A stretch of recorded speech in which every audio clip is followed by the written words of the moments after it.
In the 1960s and early 1970s, when we in the West talked about Vietnam, we meant a war, not a country. And the Vietnamese who left everything behind and who braved oceans and pirates in anything that would float to escape the tragedy that was unfolding in their country became known as boat people. In Australia at that time, opinions were sharply divided on the question of our involvement in the war and whether we should accept these refugees.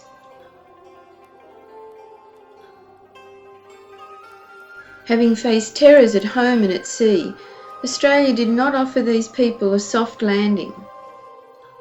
And much of the burden for successfully raising a new generation and integrating into a very different society fell to the women.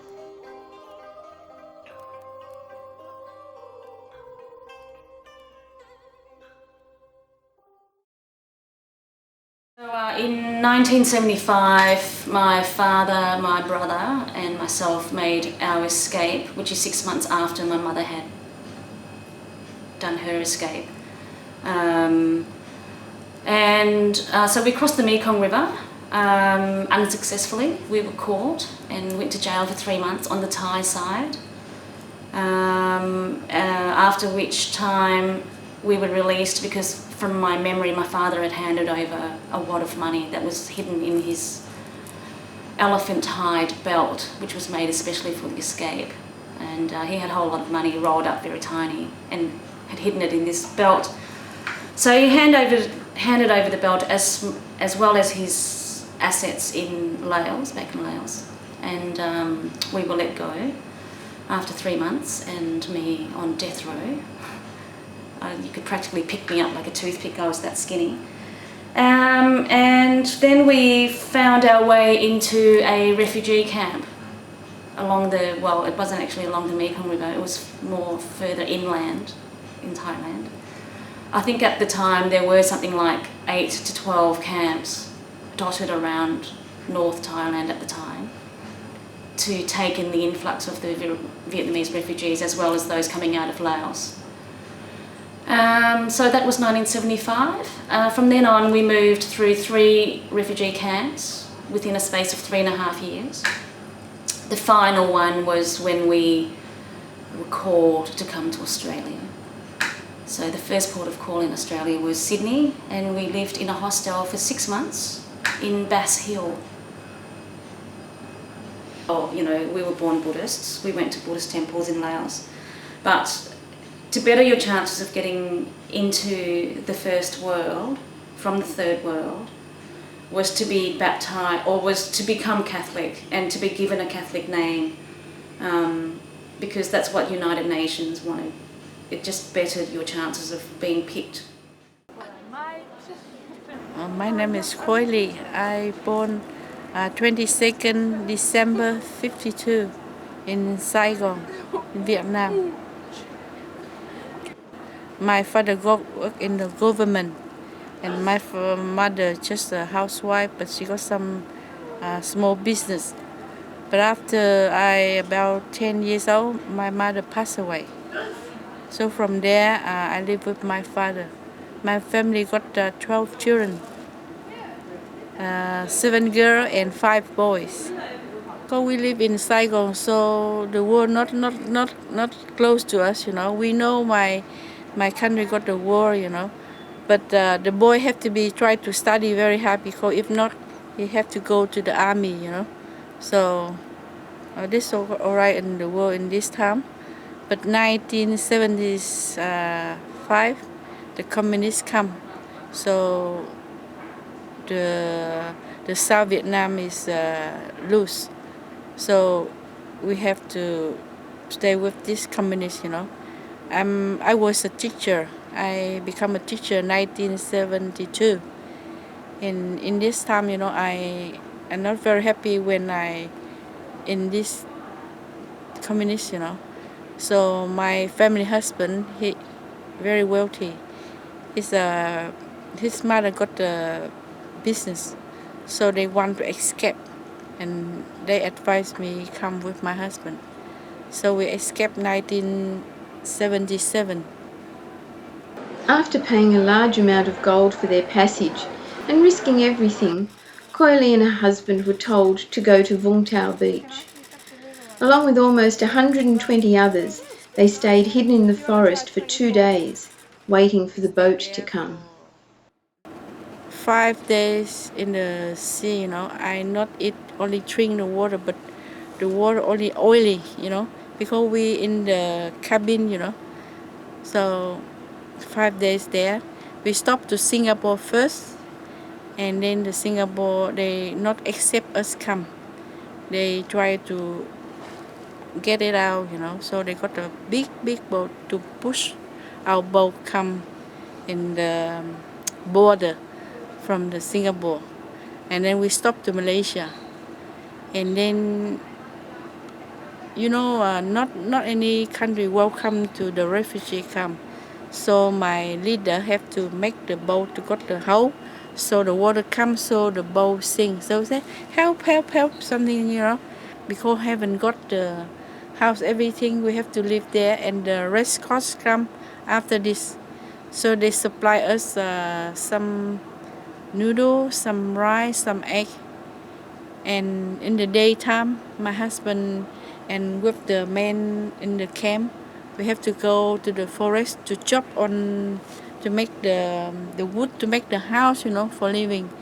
And we use the leaf for the coconut, we make the roof. So that means we can stay there for a while. My name is Somali T. I was born in the Central Highland, a special place called Bumatuk. That's in the Central Highland in South Vietnam. I don't have much memory about my father except the funeral and little things about when I was in a very early childhood. And my mother, she had a lot of hard time to cope with the living. Then she got very sick and passed away when I was 10 years old. Then after my mother passed away, I took over my mother's job, working for this old man. After buried my mother in Saigon, I went back to Bumatuk and continue on working for him. Then I stopped school. Then I couldn't go to school anymore.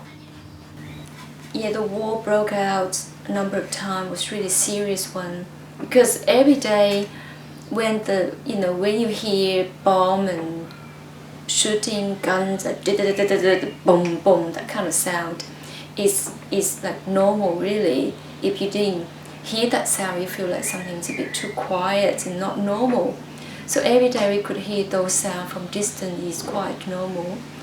But sometimes, there was a number of times those sounds come really close, right into the market area. For example, like in 1968, that was the night, New Year's Eve. Then people on the New Year's Eve, people would start to burn the firecracker.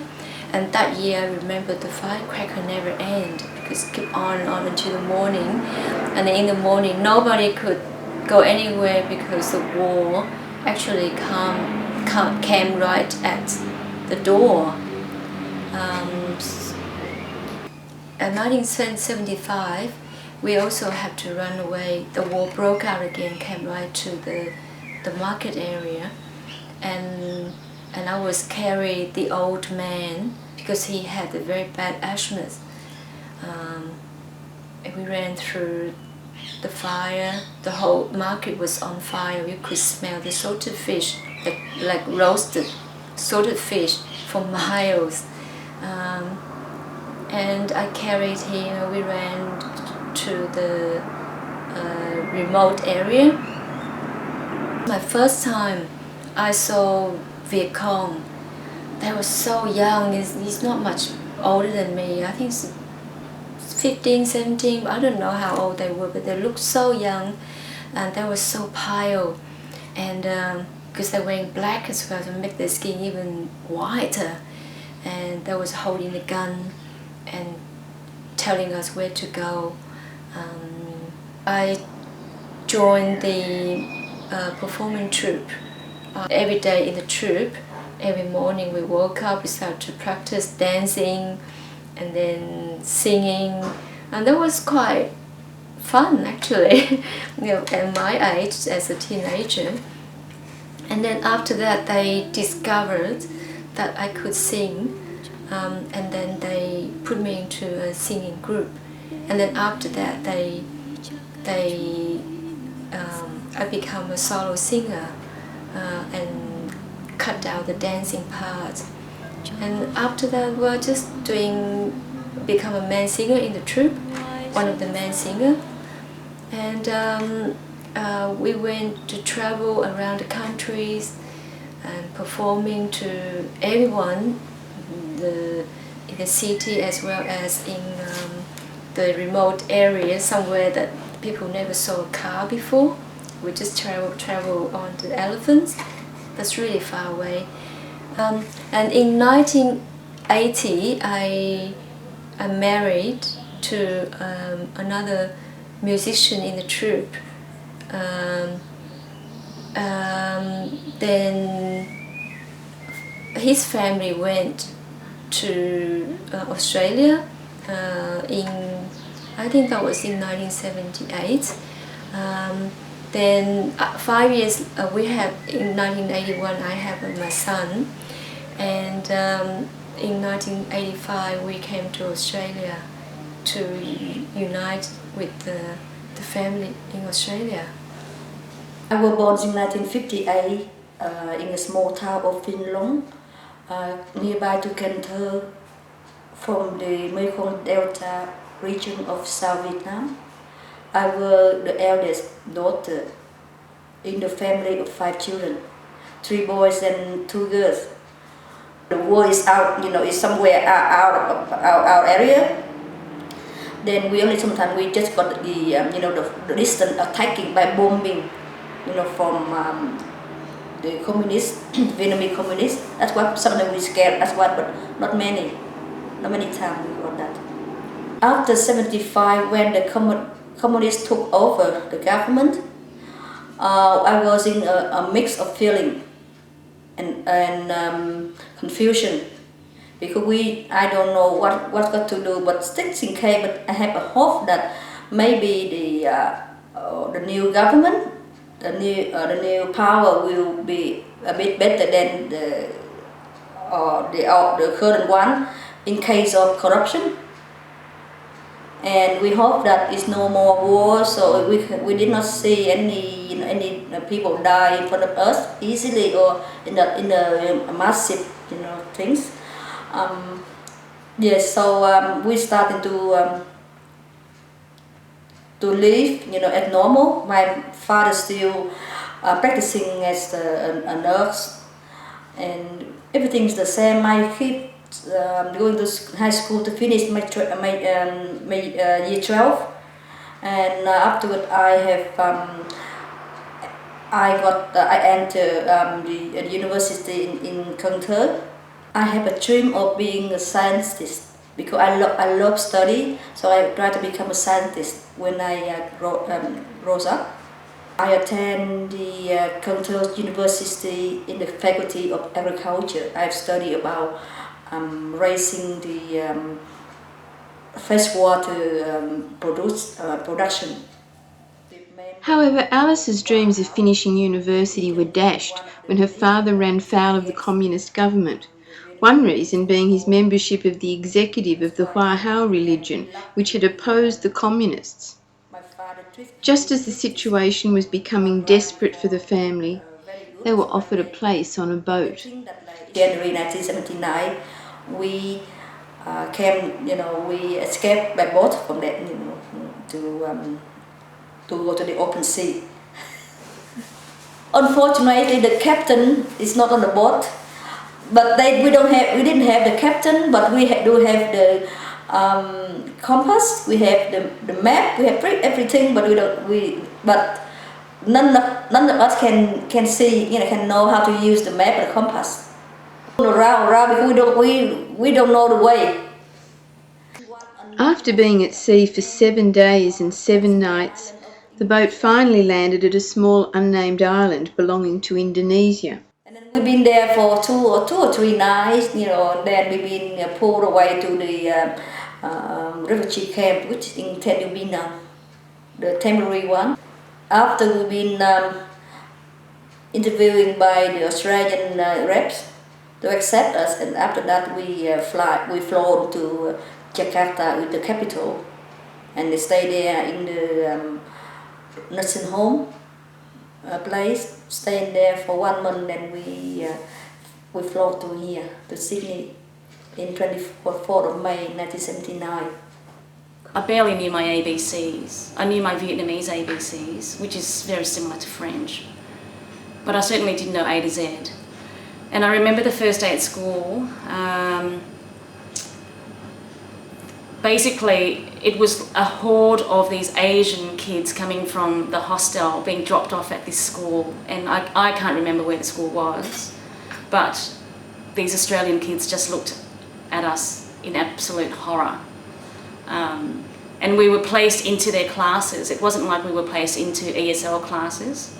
We were just like, thrown into the deep end and expected to get it. I think the prerequisite time of staying in a hostel is 6 months, and from my memory we stayed there for 4 months. We were adopted out or sponsored out by this family called the Rigby's out in Cessnock, and they had a chicken farm and they needed cheap labour pretty much, so my father became the factory fodder. Another memory I have of going to primary school in Cessnock was Mum would send us off to school with these Tiffany's lunch boxes, Asian lunch boxes, and they're 3-tiered with a chopstick on the side. And so, during lunchtime we'd be sitting in the yard with these 3-tiered boxes, a soup, rice and a stir-fry dish, and there'd be a horde of Australian kids all around looking at us like we were monkeys, and laughing at us and pointing at us, and we just somehow we just wanted to fit in. And we went home that day and said, Mum, it's got to be in brown paper bags. Whatever it is, it's got to be in brown paper bags. So, I remember going down to Coles with Mum with our first Salvation Army check and going up and down the aisles, and I saw this cornflake box, and it was a family, Australian family, sitting around the table eating very happily together. And I said, Mum, that's it, let's put these cornflake chips into a brown paper bag. So we did that, and we took it to school with our apple and, your juice, which is what we wanted. That was what all the kids had. And so, the siren goes off, and here we are again in the yard, the schoolyard, having lunch. And we're all, well, actually there were 5 of us because this youngest one was too young to go to school. So we look a bit happy with ourselves by this stage, with our brown paper bags, eating our cornflakes like chips.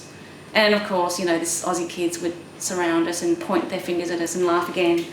And one kid I remember saying, we eat that for breakfast in a bowl with milk, and he was doing this action. So anyway, it took a few goes before we got our lunches right. I was really naive, I thought that moving to Australia looked like moving to another town in Vietnam. So I did not bring anything for me, is just my 7th school report. I mentioned about Australia. I just said Australia is where somewhere it's got a lot of bushes, So I said, what a big country.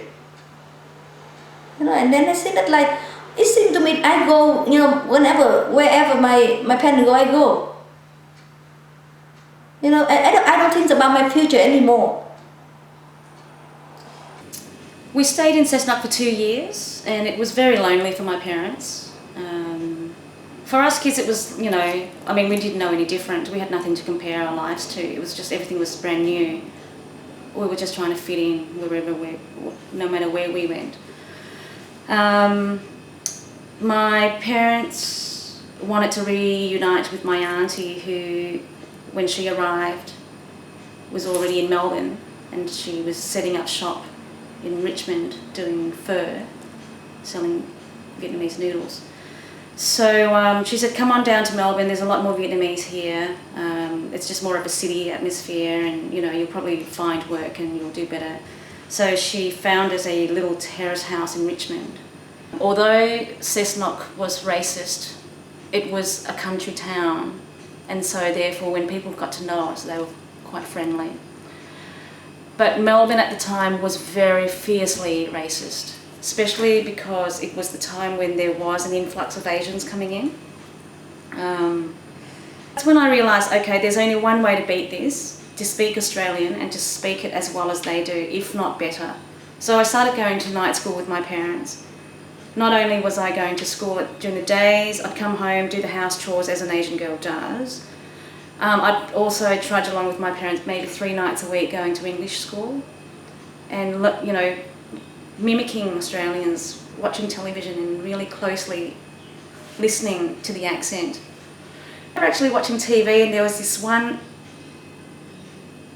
I was in year 7 by this stage, and there was this one show, and this little girl, maybe it was Webster or something, she said, "Your sarcastic insinuations are far too obnoxious to be treated hypothetically by my superior mind."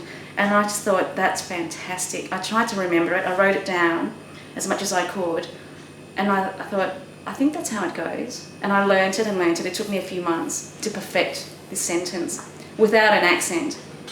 And any time someone was racist to me, I'd look at them straight in the eyeballs and say, as best as I could without an accent, in this really straight face, "Your sarcastic insinuations are far too obnoxious to be treated hypothetically by my superior mind." And I'd be on a tram or something, someone would say, "Go catch the next boat home, boat person," and I'd come out with this sentence. I think that's pretty much how I survived racism in those days. And we working, and 2 years later, we come to Chinatown to open this shop. So from there, I try to bring my children come with me in here, because in Bang Sao, no one look after properly because my mother there and me here. So I try to bring my son and my daughter come to the city with me, and the first school I bring them go to the International Grammar in Surrey Hill. And then after my son, a few years later, he tried to go to Sydney Grammar, like I said to you. He have exam and he passed, and my daughter to Ascom School in Darling Pond. Oh, from now I'm very happy because everything settled there. We're doing business and go home, we help my children study, like this, keep going and keep going. 2000, my son finished the dentist, the degree. And then my daughter, between my son 4 years, so she's got 2 degrees. One is science, psychology, and one is commerce. When I arrived in Australia, then the domestic situation wasn't. It was very difficult. I have some domestic issue. Then I went to Darwin. Then in Darwin, I had my son with me, and after that, I went to the Salvation Army in the women's shelter for women refuge. It was the manager of this refuge who recognised Miley's talent and arranged for her to attend art school. During those years, I was doing full-time. During the day, I was doing full-time in the art course as getting a degree, and in the night time, I went to high school doing my math and English course.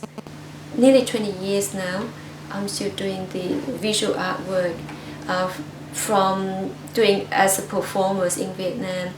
Now I'm working like a silent art, but actually I'm also bring my music and my singing into my artwork.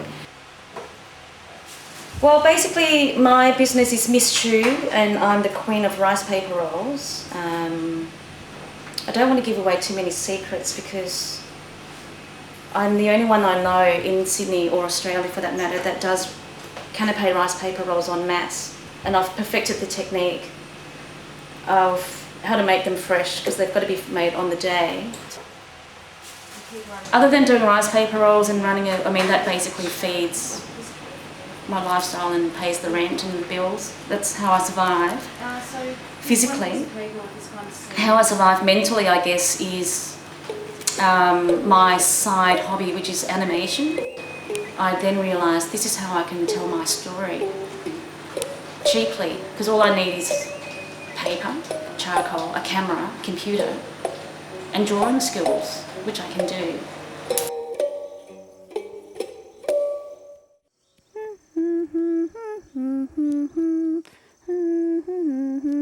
I often use the 4 colors in my work. They are white, red, black and yellow. These 4 colors represent a number of things. The earth pigments. These 4 colors also represents the basic skin, human skin color. Another elements I use is the skeletons. I made a group of skeletons out of paper mache. They're completely stripped naked, walking on the streets, and you know, in somehow they look quite happy. Like in some, you know, you could see in the photos that they're just chatting away very happily with each other, without judging each other. And I think that's a good thing about being artists. You could say these kind of things, like imagination and hope. You know, I wish on the street that everyone walking like a naked skeleton, so people wouldn't have to have war or compare or fighting.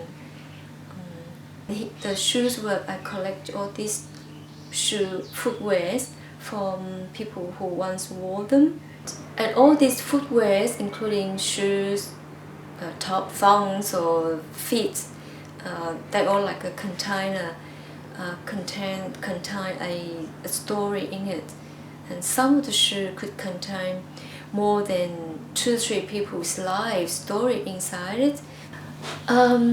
Your art is good for me because the things I've been through. It could be very confronting and very scary, something that I wouldn't hope for anyone would go through. It was very difficult, but art took me beyond that, helped me to get over my own problem, but reaching out to something richer and more inspiring. Mostly I'm happy, but usually I'm analytical to the point of despair, and usually, you know, I'm in despair because of that whole thing, where and who am I in the context of my life now in Australia. There is no dialogue in the community for someone such as myself who does suffer depression from the memories of my childhood, from the war, from the escape, and also the scars of racism in the early days, and just the whole transition of becoming a new person in a new country, and how you deal with that as an adult, and how you deal with that as an adult with your parents living through the same scars and not having a dialogue with their children or even the community. And that really hurts. I think that's what scars us as new people in this country. No matter what country you're from, whether you be Greek, Italians, Vietnamese, Chinese, and now the new Middle Easterns. The fact that Australia just expects you to just know, to just come in and get on with it, especially nowadays, you know, they forget that, look, it took a lot to get to where I am, and it still takes a lot to live life on a daily basis and pretend that nothing had happened. And to go to bed every night, practically, and to hold it together. You have to hold it together. You have to somehow wake up the next day and life's fine, you know. Of course it's fine. You've been given everything. How can it not be fine? It's such a rich country. But that's the thing, isn't it? That's the whole conundrum. Everything's relative. I have fitted in. I have assimilated. But I still suffer. And I suffer because there is no real recognition in Australian society that says Naji and the likes of Naji had to endure so much to become a new Australian. And it hurts me that Australians just take that for granted. Even though I did not attempt or intentional to come to Australia, I never had that idea. I never. But because of that this situation, I was forced to leave my country. But this is quite a golden opportunity for me to have a different, perception or observation from what people call human rights, freedom, or stuff like that. And I feel very enjoyable in staying in Australia. I can see that like different perception, different behavior of different kind of nationality people treated me so far, and I try to now to teach or to talk to myself or teach my kids to try to do something in contributing to Australia, whichever way I can, whichever way my kids can. That's why I say sometimes I feel like thank you for the best situation, because the best situation you can see you suffer from that, but sometimes it gives you a better situation, opportunity. I believe that. So I never said it's very bad. I feel very sad. I say yeah, I know it's bad, it's sad now, but maybe I believe that later on we will meet and come across with another good things. So I choose to stay here. And they ask me, why don't you go back to Vietnam? I say, because now I'm living here, I'm used to living here. So my behavior is different now. It's more likely, Australian than Vietnamese. So I went back to Vietnam many times, but I don't think that I can live in there as a visitor only. But I don't think I can work with them, or I can stay with them at a permanent residence and stuff like that. And because now it had to be takes time for me, about 10 years to be Australian, to be in Australian society. So it takes time for me again when I come back there to adjust myself, to live in this society. I come to Malaysia happy with my life because no choice. Because I have to follow my husband because my husband want to escape. No choice. And then we come to New Zealand. I just be the housewife. And after this, I working in a factory few years. I feel happy because I can make money to help my husband, my children. And then we come to Australia. My husband opened a business. I have to help my husband. So we all successful. My children that's my life.